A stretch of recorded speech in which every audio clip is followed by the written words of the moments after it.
अगर वहाँ पर बांस की डाली थी तो उसको भी वैसे रखा हुआ है, घास की डाली थी तो उसको वैसे रखा हुआ है। तो ये नया कॉन्सेप्ट लेकर के ये आए हैं।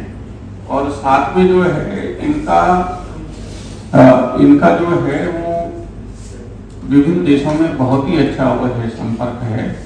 तो जैसे इंग्लैंड में इन्होंने कुछ लोगों को, कनाडा में, इधर सिंगापुर में, अमेरिका में उन लोगों को जोड़ा है इससे। ये राजेश जी ने भी जोड़ा है स्विट्जरलैंड वगैरह में।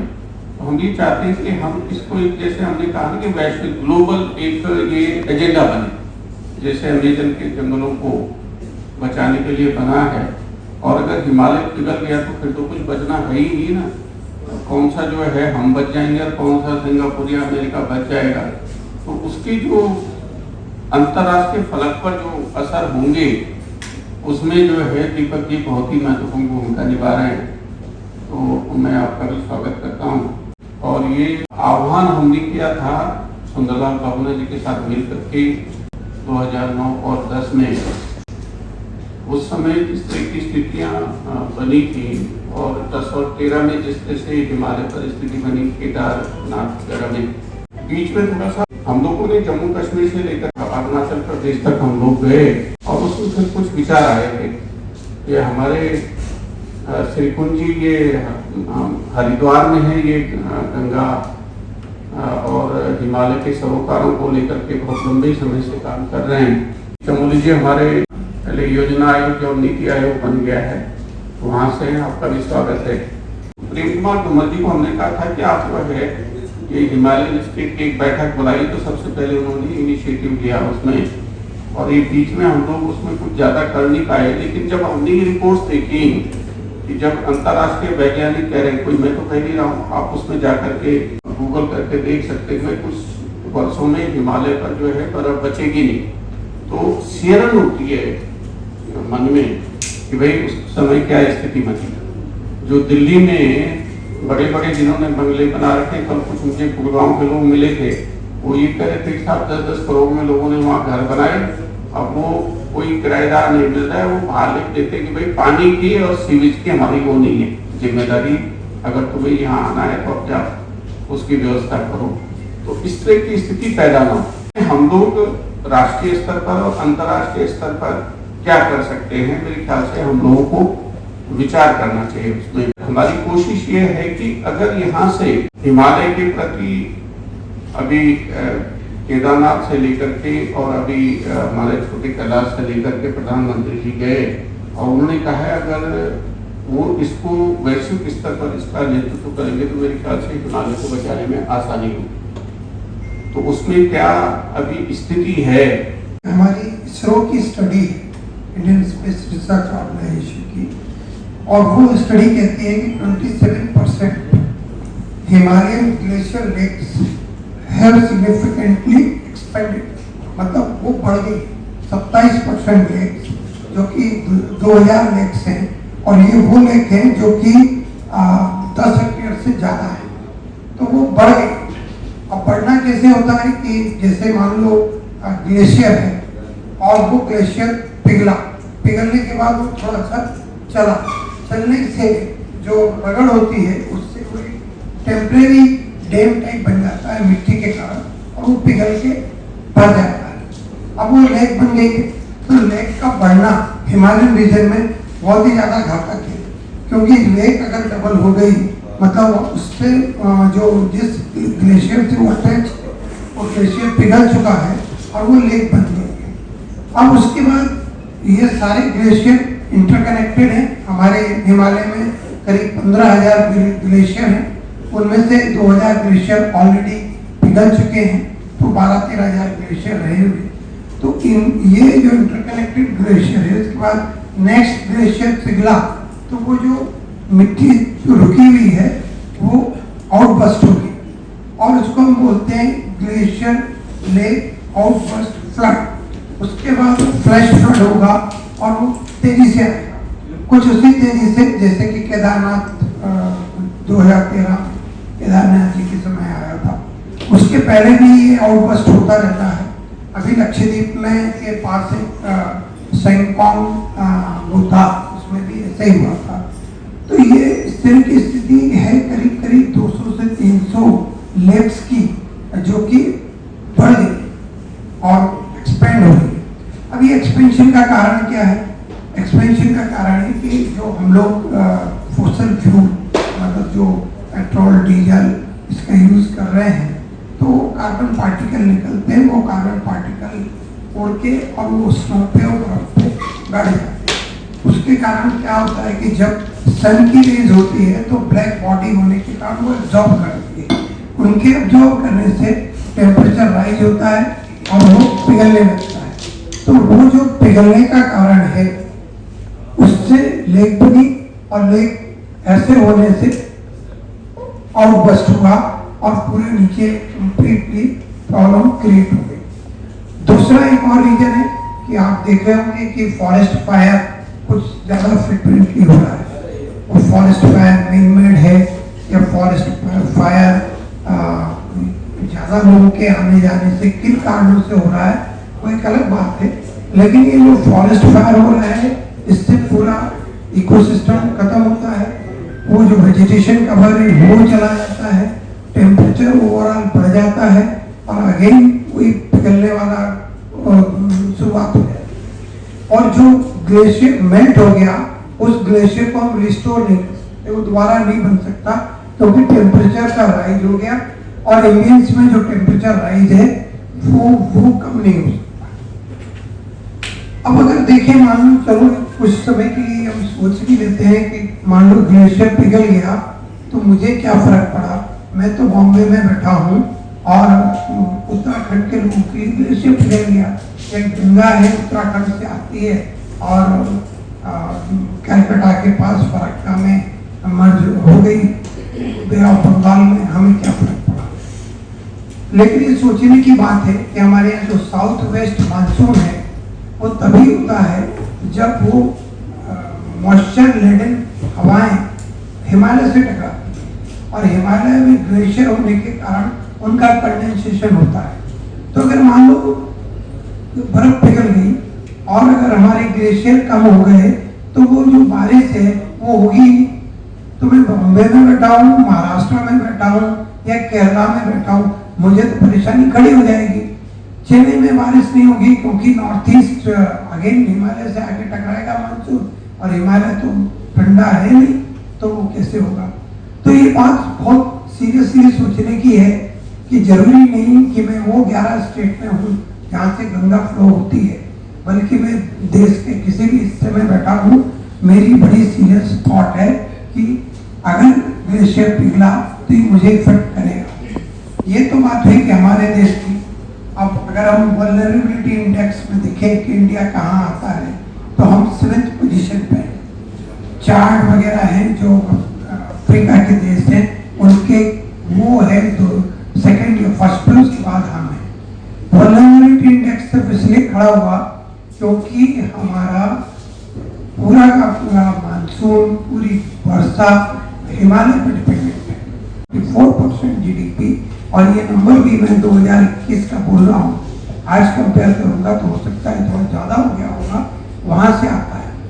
अब अगर ग्लेशियर पिघले तो पूरा इकोसिस्टम गड़बड़ हो जाएगा।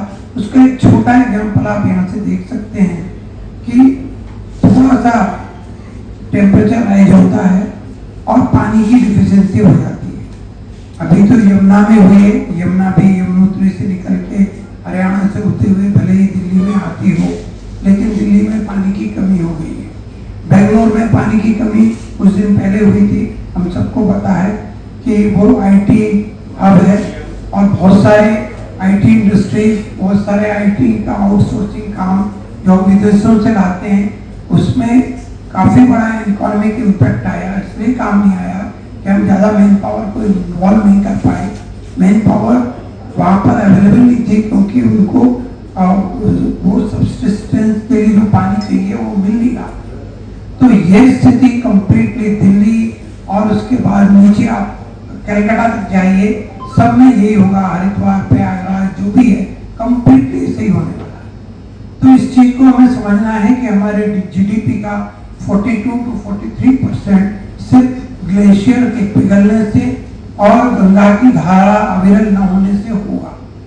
अब ये एक दूसरी प्रॉब्लम खड़ी हुई है आप अगर देखेंगे मीडिया रिपोर्ट्स में तो माननीय प्रधानमंत्री जी ने बहुत सारा काम किया है और जो हमारे बनारस के घाट वगैरह ठीक किए हैं, सारा कुछ हुआ है।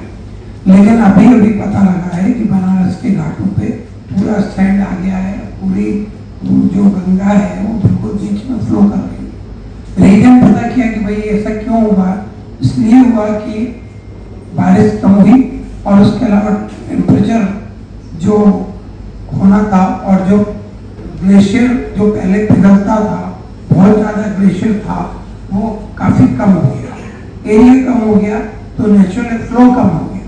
अब जब फ्लो कम हो गया तो हमने सीवेज ट्रीटमेंट प्लांट लगाए, सारे प्लांट लगाए, लेकिन अगर वो सारा ट्रीट करके हम छोड़ेंगे तो गंगा में, तो आपको पता है कि जब हम ट्रीटमेंट करके छोड़ते हैं तो सीवेज ट्रीटमेंट के नॉर्म हैं, वो नॉर्म हमारे बाथिंग स्टैंडर्ड से थोड़े दूर है। ये सोच के कि जब ये डाइल्यूशन होगा, एरेशन होगा तो ये सेल्फ क्लीनिंग आएगा, लेकिन वो दोबारा से कंटेमिनेशन शुरू हो रहा है, दोबारा से इकोसिस्टम में प्रॉब्लम आ रही है, दोबारा से डॉल्फिन के सर्वाइवल में प्रॉब्लम आ रही है। क्यों? क्योंकि जो फ्लो ऑफ रिवर है वो कम हो गया। क्यों कम हुआ? क्योंकि ग्लेशियर का वॉल्यूम है वो कम स्क्वीज हो गया, वो स्क्वीज। तो ये बहुत बड़ी प्रॉब्लम है। हमारा हिमालयन रीजन है, इंडियन हिमालयन रीजन है, उसका area 16% of the country area है। तो अगर हम इसके फॉरेस्ट को प्रिजर्व करें, फॉरेस्ट फायर ना हो, इकोसिस्टम और बायोडाइवर्सिटी को प्रिजर्व करें और उसमें कुछ उस तरह की एक्टिविटी करें कि जिससे कि वो कार्बन का सिक्वेस्ट्रेशन बढ़े और इस तरह की एक्टिविटी ना हो जिसमें कि जंगल का कटाई हो या इस तरह का हो, तो एम्बिएंट टेम्परेचर कंट्रोल रहेगा और ग्लेशियर का मेल्ट रुकेगा। तो इस डायरेक्शन में भी हमें ध्यान देना चाहिए। अब बात आती है कि कौन इसकी फंडिंग करेगा या हम कैसे सोच सकते हैं। तो हो क्या रहा है कि कार्बन सिक्वेस्ट्रेशन इमिशन कहीं किया, यहाँ अगर मैंने फॉरेस्ट को लगाया, फॉरेस्ट को प्रोटेक्ट किया या फॉरेस्ट को ग्रो कराया, तो जो बैठा यूएस में बैठी कंपनी है वो भी कार्बन क्रेडिट को क्लेम कर सकती है, एक पर्टिकुलर क्रेडिट के बाद कार्बन क्रेडिट क्लेम कर सकती है। तो हमको हमारी जो हिमालयन रीजन है इसको बहुत बड़ा कार्बन सिंक के रूप में प्रमोट करना है और फॉरेस्ट और बायोडाइवर्सिटी को प्रिजर्व करना है। और ये काम सिर्फ ये स्टेट जो कि 11+12+2 यूटी लक्षद्वीप और जम्मू एंड कश्मीर इनके कंधों पे नहीं है, बल्कि पूरे देश की रिस्पॉन्सिबिलिटी है। क्योंकि अगर बॉम्बे में बैठा इंडस्ट्रियलिस्ट ये सोचता है कि उत्तराखंड से या हिमालय से उससे बहुत सरोकार नहीं है, तो वो गलत है, क्योंकि साउथ वेस्ट मानसून नहीं आएगा। उसके यहाँ जो रिवर जो कि नॉन पेरेनियल है, जो रेनफेड रिवर है, वो नहीं बहेगी, इंडस्ट्री में पानी नहीं आएगा। आपने स्टील प्लांट लगाया है, थर्मल प्लांट लगाया है, वो सारे के सारे सफर करेंगे, आपकी प्रोडक्टिविटी, जीडीपी सब लॉस होगी। तो ये जो सोच है और ये जो विजन है, आज हमें इसकी जरूरत है। मैं माननीय किशोर उपाध्याय जी को बहुत बहुत धन्यवाद दूंगा कि उन्होंने कम से कम ये सोचा और वैश्विक हिमालय संगठन की बात सोची। बिल्कुल जरूरी है। अगर आप नेपाल की वल्नरेबिलिटी देखें तो उनकी भी बहुत हाई है, जबकि उनका इमिशन कंट्रीब्यूशन 2% है। हाई क्यों है? क्योंकि उनके टूरिज्म से उनका जो हिमालय इकोसिस्टम है वो पूरा डिस्टर्ब हो रहा है। इस सब चीज को देखना है, इसको आगे बढ़ाना है। माननीय मुख्यमंत्री जी से बातचीत हुई थी और मैंने उनसे कहा कि इस तरह से हम दिल्ली में एक इनिशियल, मैं ये कहता हूँ कि ये शुरुआत है, इन सब चीज़ों पर जो है लोगों का ध्यान आकर्षित करने का। जोशीमठ छोटा सा टाउन है, लेकिन उसका दिल्ली पर क्या असर हो रहा है। आपने दिल्ली में रहते हैं, आपने दिल्ली के बारे में तो सोचा ही नहीं, इसको कोई सवाल ही नहीं पूछा कि दिल्ली में क्या होगा, या मान लीजिए सिंगापुर में क्या होगा या जापान में क्या होगा। हिमालय को लेकर के जोशीमठ की समस्या का समाधान हम कर लेंगे, उसमें कोई इतना बड़ा वो नहीं है, लेकिन उसमें जो स्थिति पैदा हुई है उसके लिए दिल्ली भी कम जिम्मेदार नहीं है। दिल्ली में रहने वाले और मुंबई में रहने वाले अभी जिस तरह से वहाँ लोग जा रहे हैं और जाकर के जिस तरह की स्थिति पैदा कर दे रहे हैं, एवरेज पर लोग जा रहे हैं, सारा पूरा वहाँ छोड़ दे रहे हैं। लेकिन हमारी स्टेट गवर्नमेंट लेकिन क्या कर रहा है? नॉट ओनली द गवर्नमेंट, उसकी जिम्मेदारी थोड़ी है, खाली गवर्नमेंट की जिम्मेदारी, हम भी तो उतने ही जो है जिम्मेदार नागरिक हैं। तो अगर आप उत्तराखंड जाएं या कहाँ आप जहाँ भी आप गए हैं, उसमें आपने नई क्या सोच वहाँ पर दी है कि हम किस तरह से इसको ठीक कर सकते हैं। एक समस्या है, हमने ग्लोबल हिमालयन ऑर्गेनाइजेशन की तरफ से उसकी तरफ ध्यान आकर्षित किया। आज के दिन में वहाँ पर क्या हो रहा है, जोशीमठ में क्या हो रहा है, टिहरी में क्या हो रहा है, उस तरह से तो वहाँ 50 जगह हैं जिन पर हम चर्चा कर सकते हैं। आप से तो मेरा निवेदन ये है कि जिस विषय को लेकर के हम यहाँ पर आए हैं, मैं जोशीमठ के विषय को लेकर के नहीं आया।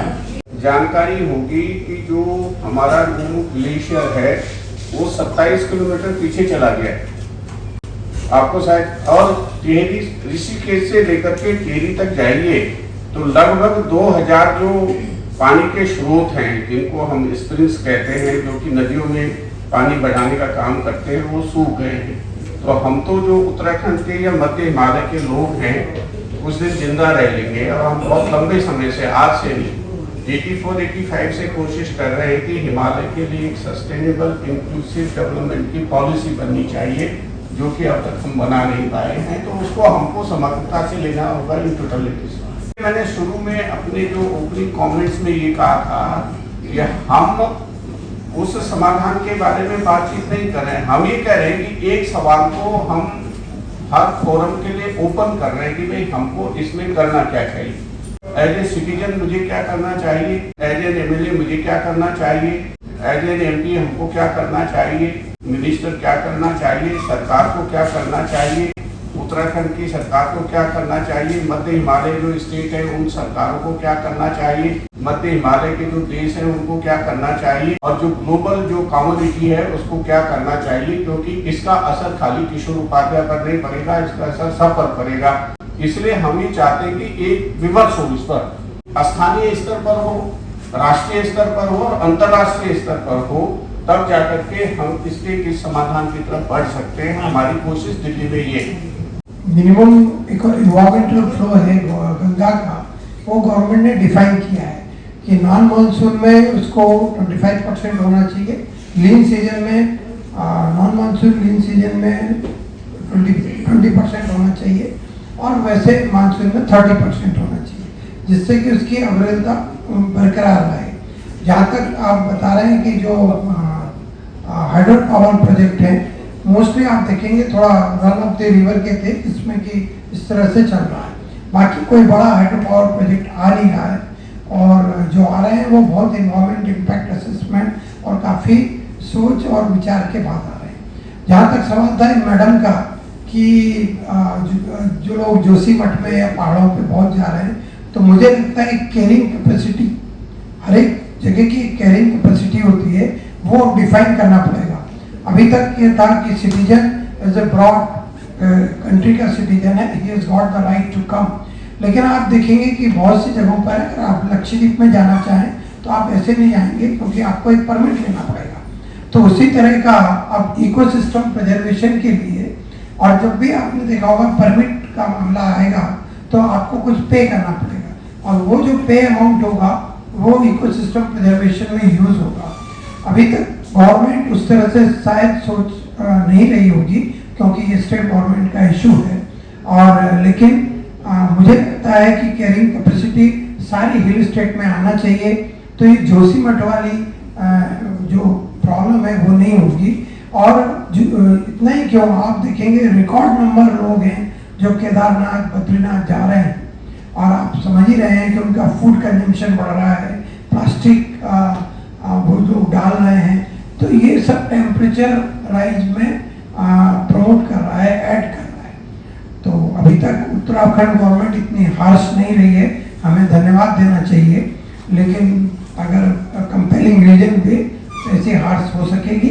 और अगर हम उत्तराखंड जाना चाहेंगे तो हमारी रिस्ट्रिक्टेड और वैल्यूड एंट्री होगी, जिसमें हो सकता है 5,000 10,000 जो भी हो हमें देना पड़ेगा, और उतने ही नंबर के लोग जाएंगे। ऐसा हो सकता है, मतलब मैं ये नहीं कह रहा हूँ गवर्नमेंट को करना चाहिए, but this could be one eventuality. बड़ा सा हिमालयन रीजन है तो हीट वेव काफ़ी हद तक डाइल्यूट होता है, लेकिन चूंकि उसी का टेम्परेचर राइज हो रहा है, वहाँ भी टेम्परेचर हो नहीं रहा, तो हीट वेव का इम्पैक्ट तो आपको फेस करना ही पड़ेगा। This is all called climate change, यही तो क्लाइमेट चेंज है। साउथ वेस्ट मानसून जो है वो आके हिमालय से टकराता है, तभी कंडेंसेशन होता है। अब अगर हिमालय का टेम्परेचर उतना नहीं है कि कंडेंसेशन अलाउ हो, करेक्ट, तो हीट वेव आपको और मुझे झेलना पड़ेगा। जिस हिसाब से और जिस सरलता से इस विषय को ले रहे हैं आप, उसमें ये मत कहना कि मैं आपको कह रहा हूँ। जो मैं समझता हूँ, क्योंकि मैं हिमालय में पैदा हुआ हूँ, मैंने वो जमाना भी देखा है जब मेरे गांव में 6 फुट बर्फ पड़ी, और आज मेरे ख्याल से 10 साल हो गए 1 बूंद बर्फ नहीं पड़ी। तो हरकुलियन टास्क मैं इसलिए कह रहा हूँ कि इसमें सबके सहयोग की आवश्यकता है। सहयोग की आवश्यकता इसलिए है कि जो हिमालयन जो वो है स्नो लाइन है, वो जो रिसीट हो रही है, पीछे जा रही है, उसका मुख्य कारण वहाँ के लोग नहीं है, यहाँ के, और जो मैदानी, मैं कोई एक्यूज नहीं कर रहा हूँ। इसलिए कि हम लोगों ने क्या कर दिया कि पहले हमारे जो तराई वाला हिस्सा, तराई वाले हिस्से में सब चौड़ी पत्ती के बंद, और हमने क्या कर दिया कि वो सब काट करके अब वहाँ बड़ी बड़ी बिल्डिंगें बना दी। तो यहाँ से जो रेगिस्तान से जो गर्म हवाएं आती थी मई जून के महीने में, वो हमारी जो चौड़ी पत्ती के बंद थे वो उसको ऑब्जर्व करने का काम करती थी, तो हमारी सब्जी लाइन जो है ना वो डिस्टर्ब नहीं होती थी। अब वो जो इतने बड़े बड़े आपने मकान और जो बड़ी बड़ी बिल्डिंगें बना दी हैं, क्या हम इस स्थिति में हैं कि उनको हटा करके हम चौड़ी पत्ती के बंद लगा देंगे? कि हमारा कोई फोकस ही नहीं कि हमको जिंदा रहने के लिए क्या चीजें चाहिए। हमको जिंदा रहने के लिए पहले प्राणवायु चाहिए, ऑक्सीजन चाहिए, फिर जो है वो पानी चाहिए। अगर 4 दिन तक मिश्रा जी पानी न मिले शरीर को, तो किस तरह से मछली तड़पती है उस तरह की स्थिति हो जाएगी। और फिर उसके बाद खाना चाहिए। किशोर उपाध्याय का मोबाइल कितने का है, जैकेट कितने का है, भूख लगेगी तो रोटी चाहिए ना, तब चाहे सूखी मिले। तो हमारा इन तीनों पर कोई फोकस नहीं। तो वैश्विक हिमालय संगठन की कोशिश ये रहेगी कि जो बेसिक्स हैं जिंदा रहने के लिए किसी भी प्राणी के लिए, यहाँ तक कि पौधे के लिए भी, उस पर कम से कम फोकस ला सकें हम आज के इतने विकसित जो जमाना है। तो हमारी कोशिश ये भी है, और इसका असर हिमालय वाला तो बताई दिया मिश्रा जी ने कि किस तरह की स्थिति होगी। 2000 झीलें अगर टूट करके नीचे आ गई तो दिल्ली में आप लोग कौन सा जो है राष्ट्रपति भवन सुरक्षित रह जाएगा या ये प्रेस क्लब सुरक्षित रह जाएगा? अपनी चिंता वो है, और उस चिंता में यहाँ क्योंकि ये हृदय हर चीज यहाँ यहीं से होती है, और सबसे महत्वपूर्ण भूमिका उसमें हमारी मीडिया और प्रेस की। ये मेरा निवेदन ये है, मैं किशोर जरूर हूँ नाम से, लेकिन अब मैं भी 7 साल से ऊपर हो गया हूँ, इसलिए हम लोगों ने एक छोटा सा प्रयास किया है, तो हम प्रयास कर सकते हैं। आप लोगों के सबकी अगर उसमें सहयोग और सहमति मिल जाएगी तो एक बड़ा, और मेरा मानना यह है कि हिमालय भारत को दोबारा सोने की चिड़िया बना सकता है, और साथ के साथ में विश्व का सिरमौर बना सकता है। उसके लिए अगर हम कोशिश कर लेंगे तो हो जाएगा आप लोगों के आशीर्वाद से। यूट्यूबर और सब आगे हैं, ये संजय जी मेरे ख्याल से उस पर कुछ काम कर भी रहे हैं। संजय जी आप बताओ क्या कर रहे हो उस पर, जो है थोड़ा सा जरा जाओ आगे आ जाओ। ये एक्चुअली ये उससे जुड़े हुए हैं। देखो क्या कहते हैं, पर्यटन से। अब इस समय हर आदमी जो है पहाड़ी की तरफ भाग रहा है। अब पर्यटन पहाड़ी नहीं होंगे भैया, तो पर्यटन भी कहाँ से होना? ऋषिकेश में रेन वाटर हार्वेस्टिंग पोटेंशियल है, उसको निकाल के गवर्नमेंट बिल्डिंग पे पहले इम्प्लीमेंट करवा रहे हैं, और इसी तरह के इनिशिएटिव की जरूरत है हर एक यूएलबी में, क्योंकि जितना टूरिज्म बढ़ेगा, जब भी गर्मी होती है तो आधी दिल्ली की पहाड़ों में होती है, तो वहाँ का जैसे शिमला में भी था, तो इस तरह से जोशीमठ में, तो हर एक जगह तो रेन वाटर हार्वेस्ट पे भी काम होना चाहिए, और उस तरह के पूरे जगह पर एक सस्टेनेबिलिटी स्टडी होनी चाहिए। और मैंने खुद जाकर लास्ट ईयर काफी ट्रैवल करके हर एक यूएलबी में सस्टेनेबिलिटी के लिए प्रपोजल दिया था। सबके पास एनवायरमेंट का फंड भी होता है, पर करना क्या है यूएलबी को ये पता नहीं होता। तो मुझे लगता है कि अगर सारे यूएलबी के जो हेड है उनको बुलाकर एक अवेयरनेस करें कि उनके पास जो फंड है उसको करना क्या है। अगर उनके पास रेन वाटर हार्वेस्टिंग के लिए फंड आता तो उन्हें नहीं पता, वो 2-3 हैंडपम्प लगा के फंड को चोरी करते हैं। तो इस तरह की बहुत सारी चीजें सर गवर्नमेंट से उनको बहुत फंड मिलता है, पर करना क्या है, ये गाइडेंस और अवेयरनेस की जरूरत है। इसमें हम लोग जो ये जो वैश्विक आपने संगठन सुना है, पढ़ा है या देख रहे हैं, इस वैक्सीन संगठन में हम जितने हमारे NRI जो और बाहर लोग रहते हैं जिनका कंसर्न इंडिया से जुड़ी हुई है, और वो काफ़ी बड़े बिजनेसमैन इंडस्ट्रियलिस्ट हैं। जैसे हमारे यहाँ CSR फंड्स होते हैं ना जी, तो हम उनको कुछ इस तरह से विचारधारा में ला रहे हैं और उनकी विजिट्स भी कराई है। उत्तराखंड में हमने 2-3 विजिट की हैं, जिसमें अब ये देखिए कि कनाडा से हैं, लंदन से हैं, ऑस्ट्रेलिया से हैं। हम उन लोगों को इसमें इन्वॉल्व कर रहे हैं। इन्वॉल्व 2 तरह से होता है। एक तो होता है जब आपके अंदर शौक पैदा हो जाता है ना, वो जुनून में कन्वर्ट हो जाता है। हम उनको इस चीज़ में करना चाह रहे हैं। आगे भारत देश ये पूरे विश्व के लिए जो है एक मैसेज है, ये पूरा विश्व की रिक्वायरमेंट है। सेव वाटर, इसमें हमारे को ह्यूमैनिटी जो है ना, इंसानियत को बचाना है, तो उसके ऊपर हम काम कर रहे हैं।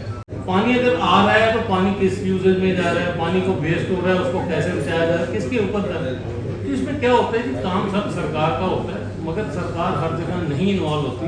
तो हम इतना बड़ा इस संगठन बना के, संगठन द्वारा उसको इतना प्रचार करके उनके पास उनके सहयोग से एक संस्था को खड़ा करना जो होता है ना जी, वो अपने आप में बहुत बड़ा महत्व रखता है।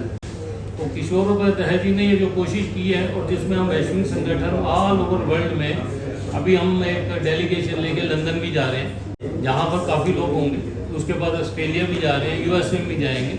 देखिए, ये शुरुआत करने के लिए जो शुरुआत करते हैं ना जी, उनके लिए बहुत भारी मेहनत, बहुत कुछ है। मगर किशोर जी, मैं आपको आश्वासन देता हूँ कि आपका ये जो प्रयास है, ये प्रयास एक इंसानियत को जिंदा रखने के लिए है। इसका खूब प्रचार होना चाहिए, घर घर में प्रचार होना, क्योंकि इन चीज़ों से जुड़े हुए हैं जहाँ पर आपको जीवन, आपके पास पानी है या वायु, यही जीवन है। तो उसके ऊपर हम काम कर रहे हैं। तो जहाँ तक आपने फंड्स की बात हो रही है कुछ, ये CSR फंड्स होता है एस्टैब्लिशमेंट के लिए। हम एस्टैब्लिशमेंट में लेके जाएं, उनको बेसिक चीज़ों के साथ जोड़ के चलें, तो उसके ऊपर हम अच्छे से काम कर रहे हैं। और मैं समझता हूँ कि जो आने वाली जब भी कोई मीटिंग होगी, उसमें कुछ ऐसे डेलीगेशन भी यहाँ इन्वॉल्व होंगे। कोई USA से आए होंगे, या कोई लंदन से आए होंगे, या कोई ऑस्ट्रेलिया से आए होंगे। मेरा क्या है कि किसी को ज़बरदस्ती नहीं, उनका हमारा प्रयास है कि उनके अंदर शौक और शौक जुनून में कन्वर्ट करें। सिर्फ हिमालयन स्टेट्स के लिए ज़रूरी नहीं है, ये वैश्विक है। ये नहीं ज़रूरी पूरे भारत देश के लिए है, नेपाल के लिए है, भूटान के लिए है, चाइना के लिए है, और पाकिस्तान के लिए भी है। क्योंकि आप देखेंगे इंडस, झेलम, चिनाब, ये जो जा रही है पाकिस्तान में, और वहाँ पर जो फूड ग्रेनरी है पंजाब, वो भी हिमालय से है। हमारे यहाँ पर जो है वो भी हिमालय से है। हमारे यहाँ जो गंगा रिवर है, उससे 40% GDP का कंट्रीब्यूशन देश में आ रहा है। तो ये सारी चीज़ें उसके लिए है। पहली मुहिम तो अवेयरनेस की है।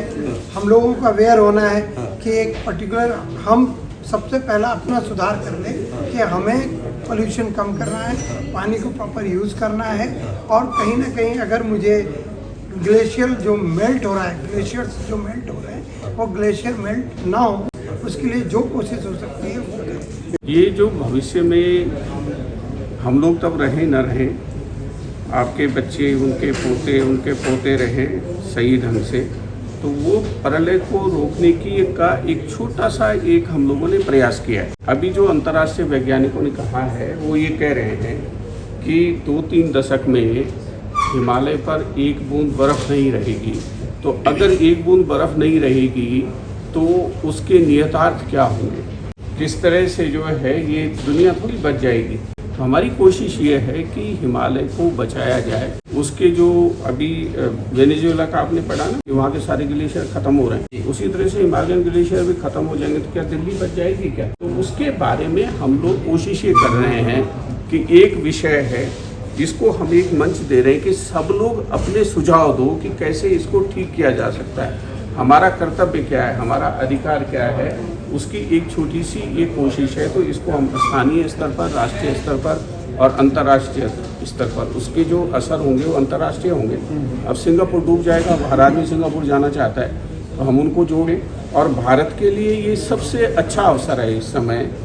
भारत हिमालय और गंगा से दोबारा जो है सोने की चिड़िया बन सकता है और उसके साथ में विश्व का गुरु भी बन सकता है। लेकिन इससे कोई फर्क नहीं पड़ता कि किसकी सरकार है। बात ये होनी चाहिए कि जो भी सरकार है वो संवेदनशील है। आप कांग्रेस है या हम यहाँ कोई राजनीतिक दल हम चाहते हैं ये जो मुद्दा आप लोगों से जो विमर्श रखा गया उसे इसलिए रखा गया कि दलगत राजनीति से ऊँचे उठना और ये एक अंतर्राष्ट्रीय मुद्दा है। हमारे वो केवल भारत के लिए महत्वपूर्ण नहीं है, पूरे विश्व के लिए है। वो पूरे विश्व का जो है पर्यावरण संतुलन का काम कर रहा है।